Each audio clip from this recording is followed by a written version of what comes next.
আসসালামু আলাইকুম, কেমন আছেন সবাই? আশা করছি ভালো আছেন। আলহামদুলিল্লাহ আমিও ভালো আছি। তো আজকে আপনাদের সাথে শেয়ার করব গরুর ফ্যাপসা কীভাবে ক্লিন করতে হয় আর রান্নার রেসিপিটা। তো এখানে আমি প্রথমে ফ্যাপসার পানি দিয়ে ধুয়ে টুকরো টুকরো করে কেটে হলুদ মরিচের গুঁড়ো দিয়ে ফুটন্ত গরম পানিতে বেশ কিছু সময় ধরে সিদ্ধ করে নেব।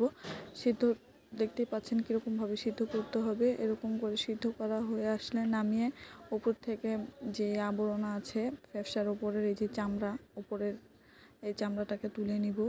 এভাবে করে একে একে সবগুলো চামড়া তুলে নিব। তুলে নেওয়া হয়ে গেলে আবারও কিছুটা সময় সিদ্ধ করে নিব। চামড়াগুলি তুলে আবারও সিদ্ধ বসিয়ে দিয়েছি। তো এইভাবে বেশ সময় নিয়ে একটু সিদ্ধ করে নিতে হবে, এতে করে ভেতরে যেই ময়লা থাকে ওইগুলি সব ক্লিন হয়ে বের হয়ে আসে সিদ্ধ করার জন্য। পরবর্তীতে আমি এগুলোকে ভালোভাবে পানির সাহায্যে ক্লিন করে ধুয়ে টুকরো টুকরো করে কেটে নিয়েছি। এখন রান্না করে নিব। কড়াইতে আগে তেল দিয়ে দিয়েছিলাম সয়াবিন তেল, এর মধ্যে দিয়ে দিচ্ছি পেঁয়াজ কুচিটা একটু ভাজা ভাজা হয়ে আসলে এর মধ্যে দিয়ে দিচ্ছি আদা রসুন বাটা আর হলুদ মরিচের গুঁড়োটাকে ভালোভাবে কষানোর জন্য দিয়ে দিচ্ছি পানি দিয়ে অনবরত নেড়ে বেশ কিছুটা সময় কষিয়ে নিব। রান্নার একটা সিক্রেট টিপস হচ্ছে মশলা যত কষাবেন রান্নার টেস্ট ততই মজা হবে। ততক্ষণ অবধি কষাবেন যতক্ষণ অবধি হচ্ছে তেল মশলার উপরে ভেসে না ওঠে, ওই পর্যন্ত। এখন হচ্ছে ফ্যাপসাগুলোকে দিয়ে এখন অনবরত নেড়ে কষিয়ে নিব। বেশ কিছুটা সময় কষানো হয়ে আসলে আমি আজকে আলু দিয়ে রান্না করব, সেই জন্য এখানে আলু দিয়ে দিচ্ছি। আলু দিয়ে আবারও কিছুটা সময় কষিয়ে নেব। এই তো আলু দিয়ে দিচ্ছি। আলু দিয়ে কষানো হয়ে আসলে এরপরে সিদ্ধ হওয়ার জন্য বেশ কিছু পরিমাণে পানি দিয়ে দিব। পানি দিয়ে বেশ কিছুক্ষণ সময় কষিয়ে নেব।